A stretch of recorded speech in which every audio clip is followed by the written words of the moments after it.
E é muito interessante a gente poder falar de jejum, né? É um desafio enorme, porque acontece o tempo todo. E o nosso colega acabou de mostrar uma história de vida muito interessante. Parabéns, a sua apresentação é muito interessante. E é interessante como a ciência muda, né? Como as verdades mudam, né? Então se cria algo baseado em alguma coisa e a gente acredita naquilo como se fosse a verdade. Até que vem alguém e prova o contrário. Aliás, essa frase é do Einstein, quem quiser, ele falou isso naquela época, né? E realmente é verdade isso. A ciência, ela é inteira, mutável o tempo todo. A verdade de hoje é que a gente tem que abreviar o jejum, porque hoje tem evidência para isso. Tá certo que agora a gente não sabe se vai pôr lipídio ou não vai pôr lipídio, mas isso é outro passo, não é verdade? Então, eu acho super interessante. E falar desse assunto, misturar um pouco disso. Eu não vou tratar muito do estresse cirúrgico, que foi o foco dele. Mas eu vou falar um pouco de jejum e diabetes, que é mais o meu mercado aí. E como lidar com esse desafio, né? Se eu soubesse, eu poderia falar para vocês. Eu não sei também. Então a gente também tem que saber lidar com isso, porque não existem muitos estudos sobre o jejum. Inclusive existe gente, vocês são todas nutricionistas, a maioria aqui, não é? Que está prerrogando assim que faça jejum para emagrecer. Ficando 2 dias, 4 dias, mas totalmente sem base científica, com riscos enormes. A gente sabe algumas alterações metabólicas que o jejum pode trazer. E um nutrólogo, uma nutricionista, prescrevendo o jejum para pessoas que possam correr riscos de vida, como arritmias, por exemplo. O jejum é um dos indutores de arritmia cardíaca, jejum prolongado. É incrível. Eu me lembrei agora, antes de eu começar, que eu trabalhei na época de faculdade no Spa Med Campus, lá em Sorocaba. Eu fiz faculdade lá. Eu era taxado, assim, como final de aluno e já começo de médico, naquela época, há 26 anos atrás, não mexia com obesidade e era pilantra. Ainda tem. Eles falam um pouco, mas a gente era pilantra. E o esquema desse spa é um esquema que tem até hoje, chama Spa Med Campus, o carro está lá, o spa está lá. É um esquema de fazer 300 calorias por dia. Isso há 26 anos atrás. 300 calorias por dia. Os pacientes ficavam lá. Só que a gente tinha médico o tempo todo, a gente monitorava a cetonemia, monitorava esse paciente. Muitos tinham várias complicações e tinham que parar o jejum. Aí a gente passava eles para uma maravilha que era 600 calorias. Eles ficavam felizes da vida quando a gente passava eles de 300 para 600 calorias. Fora a parte de roubo, né? Então, assim, passava paraquedas, helicóptero lá e jogava por sonho de valsa. Aí era uma loucura isso aí, paçoquinha no sapato. Essas histórias vocês já ouviram, imagino eu. Aliás, eu recomendo um belo livro, chama-se Diário de um Magro, do Mário Prata, um grande escritor. Esse livro já é muito antigo e é maravilhoso. Vocês vão se matar de rir, é pequenininho. E a experiência dele, não obeso, dentro desse spa. E eu garanto que o que ele fala é verdade, eu vivi aquilo. Ele fala os nomes dos meus colegas, que eram meus professores, estão todos lá, e o jeitinho que ele fala é o que eu vivi, então realmente é verdade. E é uma experiência de jejum, apesar de ser jejum total, 300 calorias é mais ou menos, acontece no organismo o que faz o jejum. Que emagrece, isso é óbvio. Mas se não comer, emagrece. Não tem a menor dúvida. Mas os riscos que estão impostos a isso é que a gente tem que discutir um pouco. Então, quais são os conceitos? O jejum, pelo menos na prática clínica. Eu vou trabalhar um pouco de clínica com vocês, a parte do dia a dia da pessoa com diabetes, e vou falar um pouco de hospital também, que a gente tem um protocolo lá. Jejum a gente considera pelo menos a partir de 6 horas. Eu não sei qual é o conceito atual que vocês estão lidando, né? Mas teoricamente a partir da 6ª hora, não para todo mundo, mas em média, 6ª hora você já tem alterações metabólicas que indicam o jejum. Isso já indica que muitas das coisas que a gente vai falar sobre o que acontece no jejum já podem acontecer 6 horas depois. E aqui algumas das questões é isso. Primeiro acontece esse aumento de glucagon. O glucagon é um hormônio que atua contrário à insulina, então ele faz aumentar a glicemia. E o glucagon aumenta a glicemia, a neoglicogênese, e a glicogenólise hepática. Eu não vou afundar muito nesse assunto. E existe uma neoglicogênese que vem dos aminoácidos do lactato. Quanto mais tempo passa, mais isso vai acontecendo. E a quebra dos triglicéridos, os triacilgliceróis, vai provocando cetonas, os corpos cetônicos, que são ácidos. Então, em alguns casos, isso pode gerar uma acidose metabólica. Então, nós estamos falando em jejum do dia a dia, mas põe isso num paciente que está internado e vai para uma cirurgia. Então, a coisa acontece com mais rapidez. Algumas outras alterações, por exemplo, atividade, uma redução do glicogênio hepático, diminuição de tiroxina. Passado o tempo de jejum, há um leve hipotiroidismo não clínico, adaptativo. Então, os médicos da UTI vão lá e dosam o T3, o T4, e eles veem isso alterado, eles já vão lá e ou chamam a gente, graças a Deus, ou vão lá e dão remédio. O que acontece? Aumenta a atividade simpática e pode gerar arritmia e morte. Por quê? Porque a ideia do jejum é que reduz a atividade simpática. Por conta até da redução do hormônio tiroidiano. Então, quando acontece que eles vão lá e dão hormônio porque viram o T3 e o T4 baixo, acaba piorando a situação. Mas, em geral, o TSH, que é hipofisário, também está baixo, está bloqueado nessa situação. E as alterações do jejum acontecem em várias áreas do organismo. Eu não vou citar, está longe, não dá para ler, mas, enfim, fígado, no tecido adiposo, no músculo esquelético e no cérebro. E no corpo inteiro, na verdade, mas essas são as principais.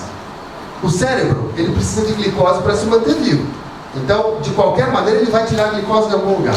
Então, ele começa com glicogênio do fígado, depois vai para o músculo, daí ele vai do glicogênio muscular, depois ele vai para o tecido gorduroso e, por fim, ele vai tirar do músculo. Por isso que a pessoa emagrece, mas emagrece perdendo massa magra. Sempre perdendo massa magra. Isso não tem como não ser. Então, o cérebro, ele precisa de glicose. Quando acabar a glicose, acabou a vida. E esse é o nosso dilema constante. O nosso dilema é manter uma glicemia de uma pessoa com diabetes em ordem, que seria perto aí de 70 até 160 no dia a dia do paciente com diabetes. E no paciente internado, as nossas metas são um pouco mais largas, mantendo mais ou menos entre 100 e 180 é o nosso objetivo. E esse dilema entre alta e baixa acontece todos os dias e a gente tem que lidar com eles no dia a dia. E é isso que a gente vai expor um pouco de situações. O nosso mito maior, o nosso problema maior são as crises de hipoglicemia. Acho que aqui todo mundo já experimentou, não em si, espero eu, mas muitos de nós têm hipoglicemia eventual, é comum. Pessoas que têm esvaziamento gástrico rápido podem experimentar hipoglicemias a partir da terceira ou quarta hora depois da refeição. Quantas mulheres mais magras que têm o esvaziamento gástrico rápido não têm hipoglicemias por jejum apenas. Chega na sexta hora, já está com 60 de glicemia. Então, isso acontece. E aí a hipoglicemia tem vários sintomas, os principais são esses, que são tremor. Primeiro são sintomas adrenérgicos, né? Então a gente tem tremores, taquicardia, sudorese.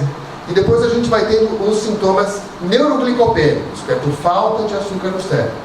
E aí é que a coisa vai pegando, porque até pode chegar no coma. A convulsão ainda é uma situação de proteção, não é?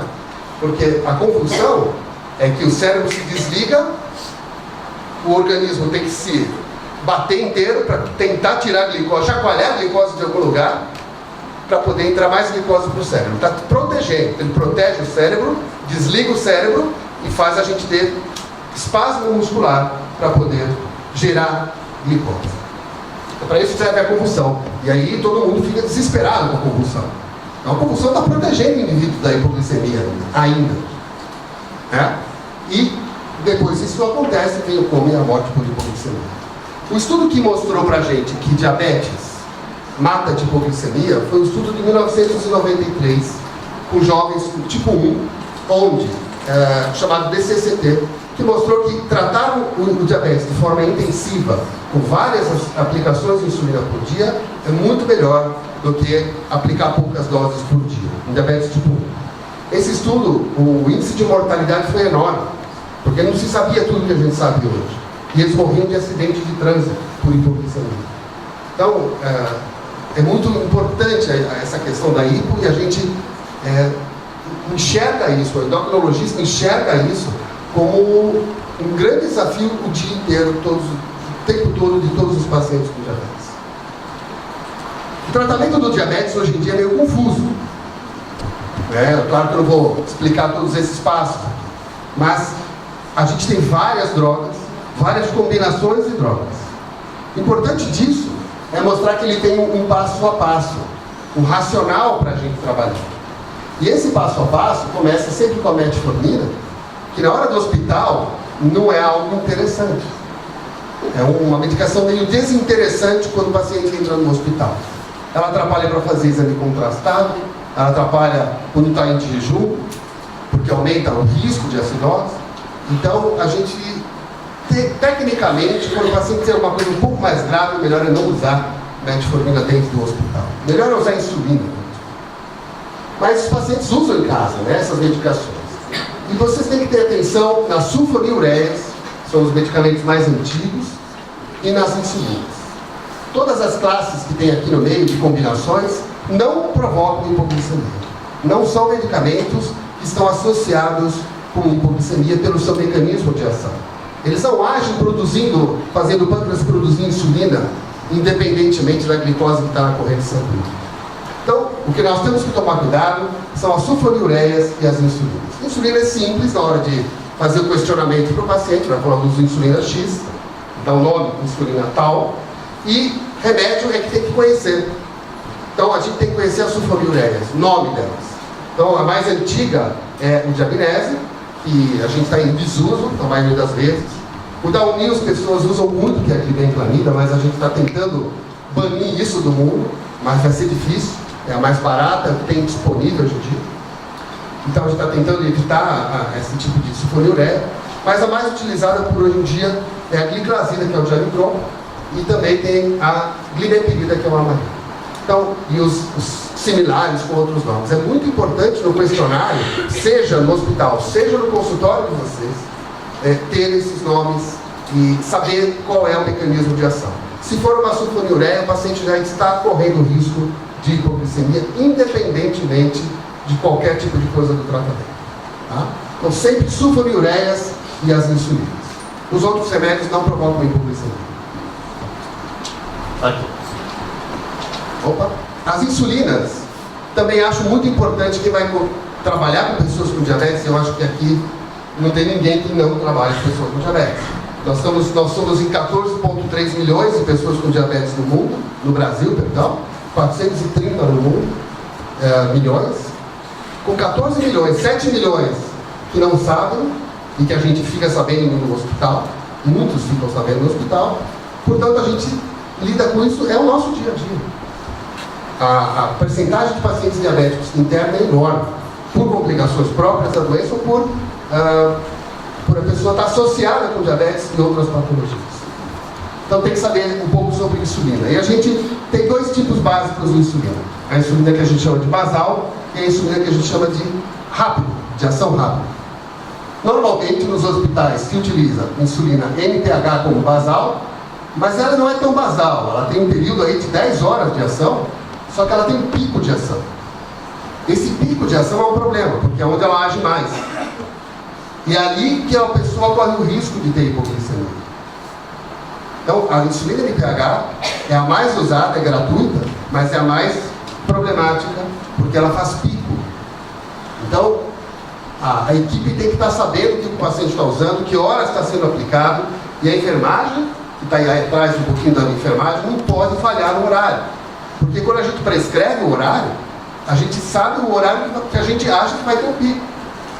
Se a enfermagem está dando banho e deixa a insulina para meio-dia, esse pico vai acontecer em outro horário não programado, que pode não calhar com as refeições. E aí pode trazer hipoglicemia. Veja só a importância dessa questão. E a outra insulina mais comum também é a insulina de ação rápida, regular, que também ela não é tão rápida assim. Ela dura quase 6 horas normalmente. Então, a gente utiliza isso nas coberturas de retenção. Com a modernidade vieram as insulinas mais rápidas, que são os análogos ultra rápidos. Aqui a gente tem uma representação esquemática disso. Aqui é uma log, Novorapid, João Apito. Nós, no Cristóvão da Gama, utilizamos a uma log, que é a LISP. Mas as três são semelhantes. E existem as insulinas de ação mais lenta, que é a detemir, a glargina, que é a Lantus, e atualmente a degludeca, que é a Tresiba, e a Toujeo, que é a glargina 300. Essas são insulinas basais que não têm pico, ou que têm um pico pequeno, como por exemplo a detemir. Então são muito mais favoráveis, o risco de hipoglicemia com elas é muito menor. Então os hospitais hoje têm migrado para usar as insulinas basais mais modernas, com menor risco de hipoglicemia. Nós já temos a Lantus, a glargina, há muitos anos no hospital. Nós somos o primeiro hospital do Brasil a utilizar Lispro, que é uma log, primeiro. E nós somos o primeiro a utilizar Lantus também, no Brasil. Antes do Einstein, antes do Sírio, a gente já usava. Tá? Então, e agora a gente está usando já a Tresiba. Não fomos o primeiro, mas fomos um dos primeiros. Acho que o Bandeirantes foi o primeiro, se eu não me engano. Eu acho. O Paulo Riso me falou. Mas eu não tenho certeza se foi. Mas a gente está usando já a Tresiba aqui com bastante eficácia, que é uma insulina mais moderna e tem menos risco de hipoglicemia. Bom, tendo essa introdução importante, eu vou dizer alguns casos de algumas questões importantes que eu considerei clínicas para a gente poder falar. Então, primeiro falar um pouco do jejum e dos remédios. Existem medicamentos injetáveis que não são insulina, são os análogos do GLP. São pouco usados porque são caros, mas tem pacientes que utilizam. Então, quando a gente vê remédios, a gente tem que lembrar dessa classe, que são as sulfonilureias. Glininas estão meio em desuso, mas são remédios que agem mais ou menos como a sulfonilureia. Agora, a metformina, como eu já expliquei, a gente deve, em hospital, não utilizar, se possível, mas no dia a dia os pacientes usam sim, e muito, e praticamente todos os tipo 2, alguns tipo 1 também, usam metformina. Então, são medicações que não levam a hipo, mesmo no jejum prolongado. Não tem risco de hipo. Então a gente tem tentado hoje utilizar sempre essas classes, são classes de remédios mais modernas e que não correm risco de hipo. Mas as mais baratas correm risco de hipo. Então a gente tem que enfrentar isso no dia a dia, que são as sulfonilureias. A gente tem que ficar atento a isso. O paciente que usa a sulfonilureia não pode ficar sem comer. A questão de comer de 3 em 3 horas, ou para emagrecer, ou para tratar diabetes, caiu. Esse é um mito também. Isso já caiu há alguns anos. A gente não precisa disso de verdade para emagrecer e nem para tratar de diabetes. Mas quando se usa insulina e quando se tem sulfonilureia, sem dúvida que isso é muito importante.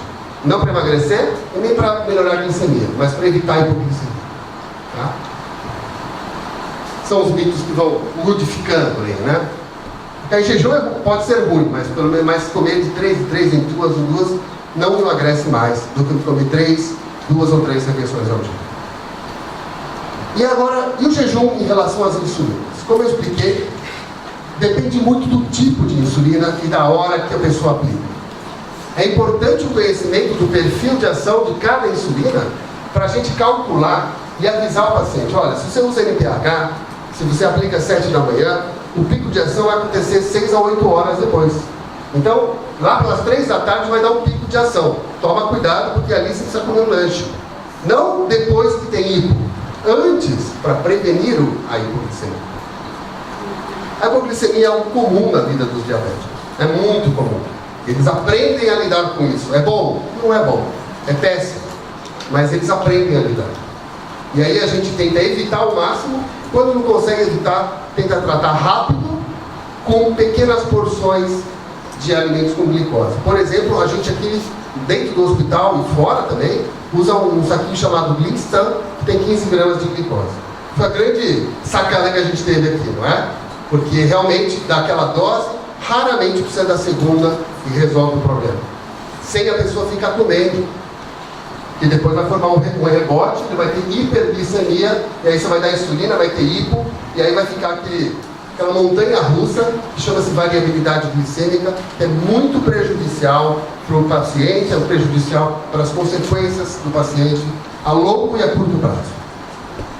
Então é muito importante esse conhecimento. Eu acho que quem lida com isso precisa estar na ponta da língua, apesar de ser difícil, e a gente não vai especificar mais do que eu já falei, mas vocês devem ler e estudar os tempos de ação das insulinas que vocês estão lidando com os pacientes de vocês. É muito importante. Eu queria exemplificar isso com um caso clínico de um senhor que internou aqui com com insuficiência renal, tem um pé diabético, e internou para fazer uma cirurgia e estava usando o esquema basal bolus com glargine líquido. E aí marcaram um exame de ultrassom para as 19 horas.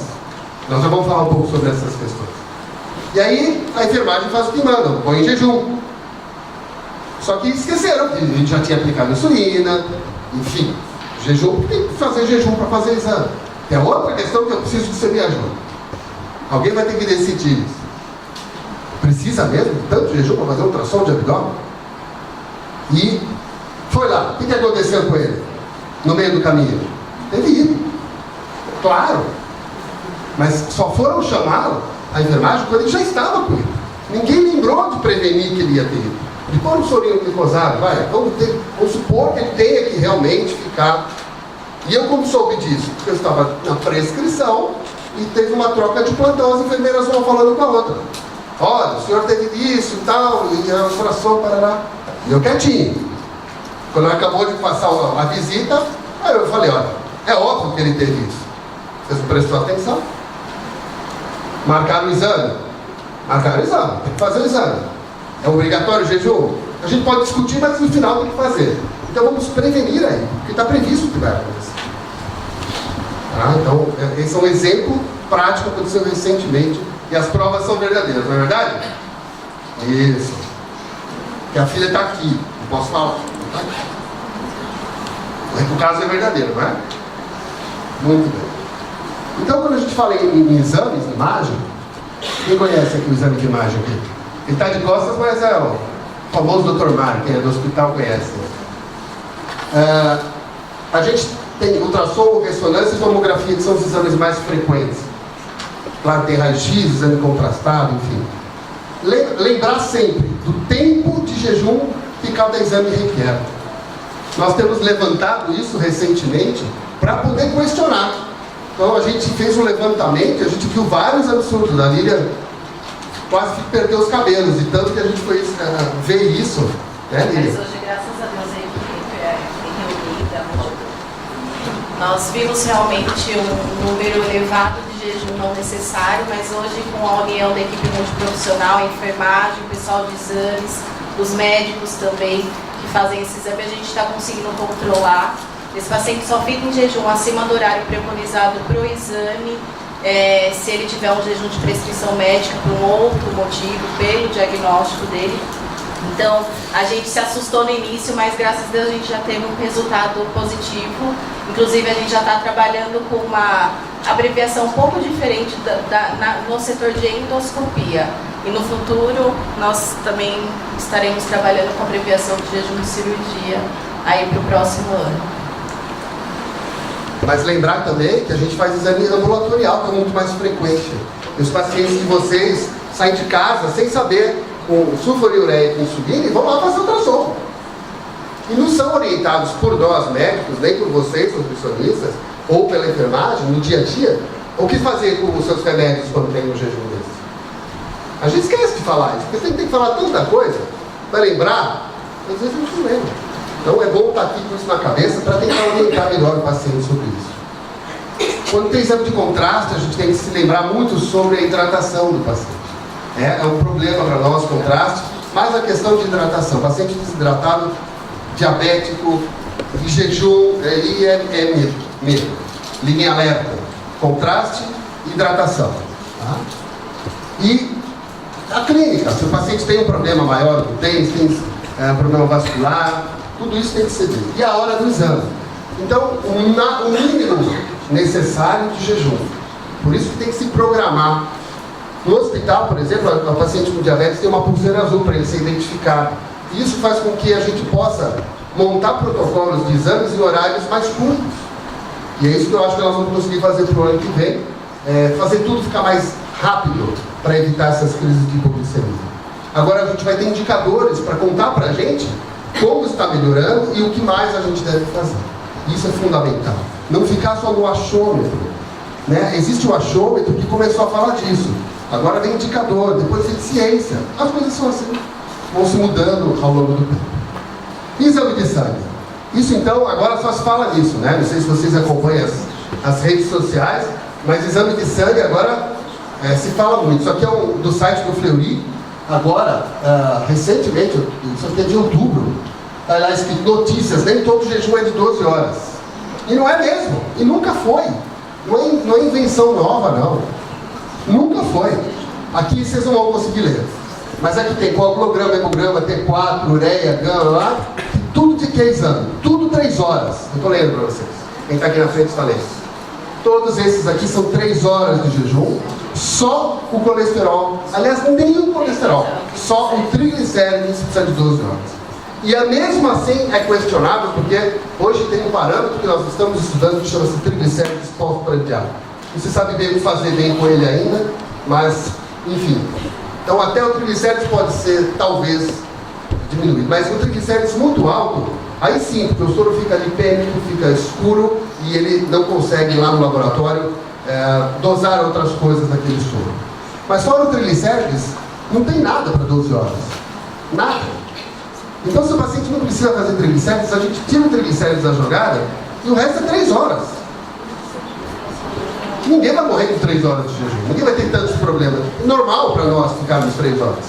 Para os diabéticos também, mas totalmente normal. Então, a gente, com o conhecimento em dia, a gente pode abreviar as questões que estão relacionadas a isso. Lembrar então do tipo de exame, como eu falei, as medicações que o paciente está em uso, insulina. Eu só pus a curva glicêmica aqui para chamar a atenção. A gente vê frequentemente pacientes com diabetes indo fazer curva glicêmica. Eu não sei o que acontece. Eu não sei porquê. Tem médico que vê paciente com diabetes, está tomando remédio, já tem diagnóstico, ele vai lá e pede uma curva. Aí o bicho toma 75 gramas de glicose, a glicose vai para 600 durante a curva, e aí eles vêm percorrendo na consulta. Ninguém faz curva glicêmica quem já tem diabetes. O diagnóstico é feito com curva glicêmica eventualmente. Hoje, com a hemoglobina glicada, a gente não precisa fazer mais curva glicêmica. Tá?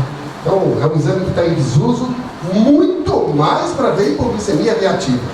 Isso aí é pior ainda, porque ele não quer dizer nada, nada.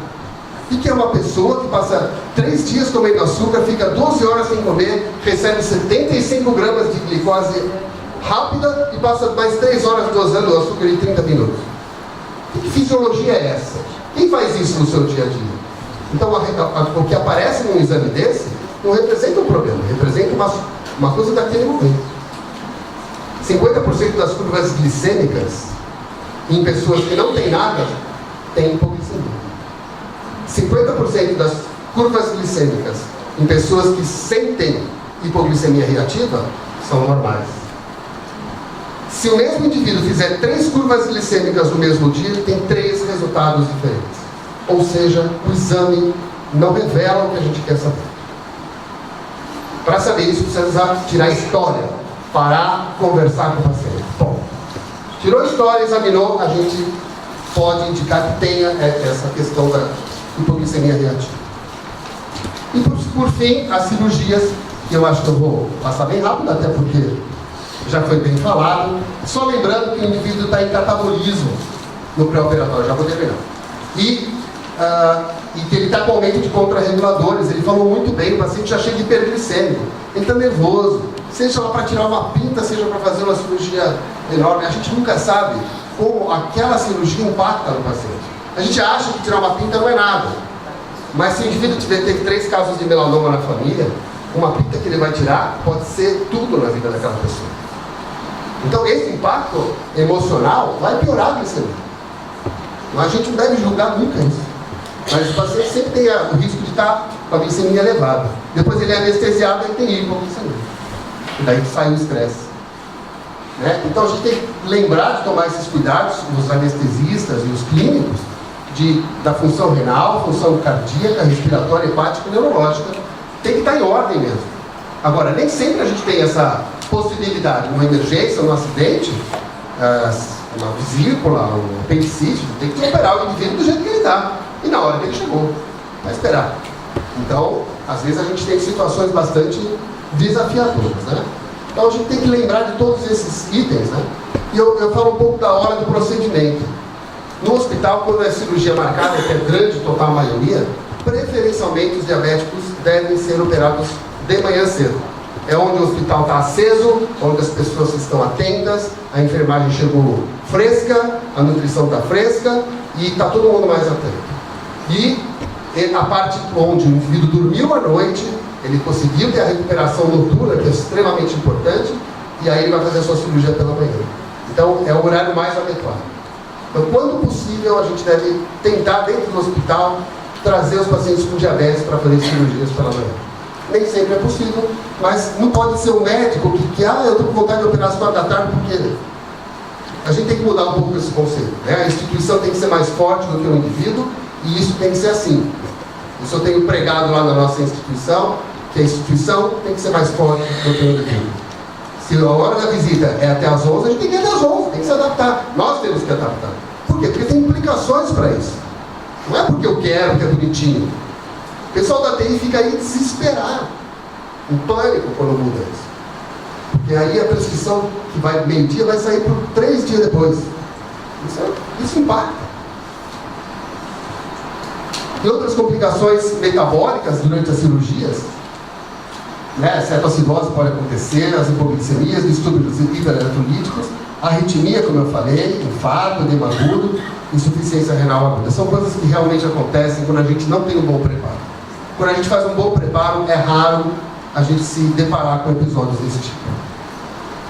A gente fez, então, um protocolo de glicemia, que foi matéria aqui no Diário esses dias, por causa do Dia Mundial do Diabetes, e a gente fez um protocolo, a gente tem um grupo muito grande estudando durante esse ano todo, e a gente copiando outros serviços e adaptando para o nosso. Isso é algo que está sendo estudado no mundo inteiro, protocolos de glicemia hospitalar, tão importante que é. E a gente conseguiu ter o nosso, uma grande equipe que eu quero parabenizar, uma equipe forte que se reuniu semanalmente desde o começo do ano, e a gente conseguiu montar e implantar parte desse protocolo quase que inteiro. Só para vocês terem uma ideia, essa é a nossa apresentação do protocolo, não vou passar inteiro. Esse é o fluxo de hipoglicemia. Parece meio tenso, mas é muito simples. A pessoa vai pela cor, sente o que precisa fazer, a enfermagem já decorou, já sabe o que tem que fazer. Ele foi a primeira coisa que a gente fez foi lançar o fluxo de hipoglicemia. Antes de tudo, a gente detalhou isso e lançou para a enfermagem.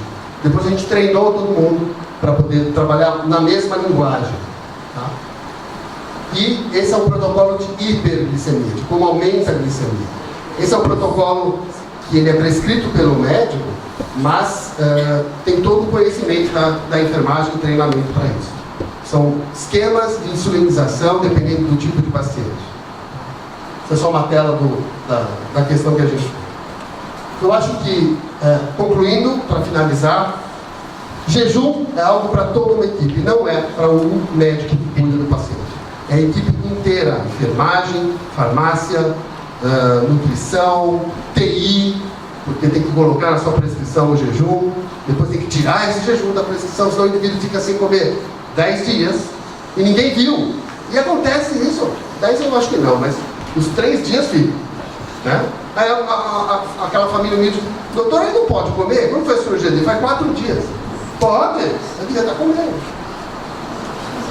Conhecer muito bem os efeitos do jejum e as consequências que a gente está falando agora. Todo mundo aqui é responsável por isso.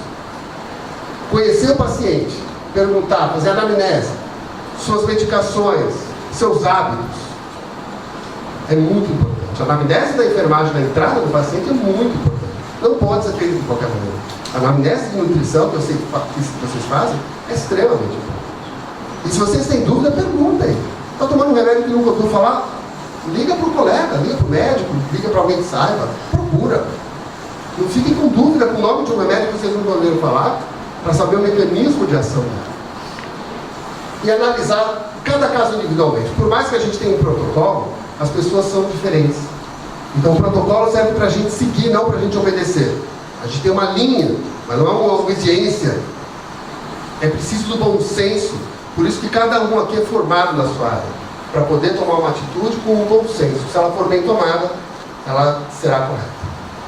Era isso que eu tinha para dizer a vocês. A gente está fazendo o protocolo de jejum, que o ano que vem a gente deve implantar aí mais categoria, né? E E eu coloquei essa frase só para a gente finalizar, que trabalhar em equipe é unir várias formas de pensar para um só objetivo. Obrigado para vocês.